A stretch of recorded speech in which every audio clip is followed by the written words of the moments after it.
Hello and heartfelt greetings to you all on this special occasion. Happy Children's Day. Today, as we celebrate the joy, innocence, and dreams of childhood, let's pause and take a hard look at a reality too often ignored. Because while many children are playing, learning, and laughing, 160 million others are not. They are working, struggling, surviving, their childhood stolen. Let's talk about child labor in the most brutally honest way. No sugarcoating, no filters. What is a child? According to UNICEF and the UN Convention on the Rights of the Child, a child is every human being below the age of 18. Yet in many parts of the world they are treated as laborers, not children. What is child labor? The International Labor Organization defines child labor as work that deprives children of their childhood, potential, and dignity, and harms their physical and mental development. This includes any work that is mentally or physically dangerous, morally or socially harmful, interferes with education, or violates age-based labor laws.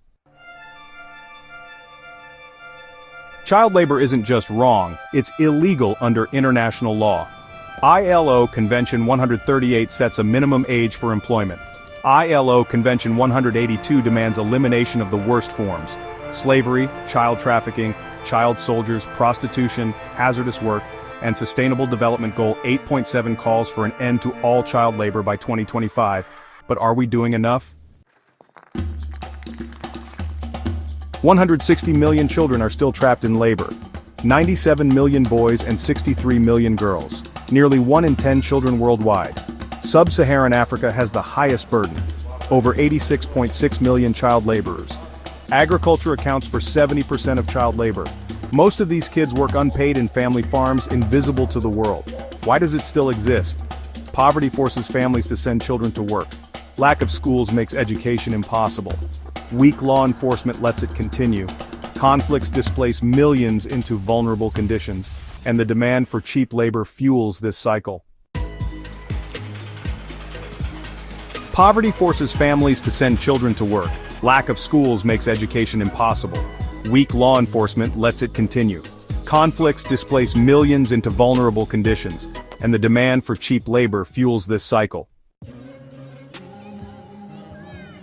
The media barely talks about it, especially in rural Africa. Why? Because it's not sensational, because there's no outrage unless it involves your chocolate bar or smartphone. This silence is deadly. You and I, we're part of the system too. Think about it. That smartphone? Its battery might have cobalt mined by a child in the DRC. That chocolate bar? Could be from West African farms where children are forced to harvest cocoa. That $5 t-shirt? Possibly sewn in sweatshops using child labor. Multinational corporations often look away.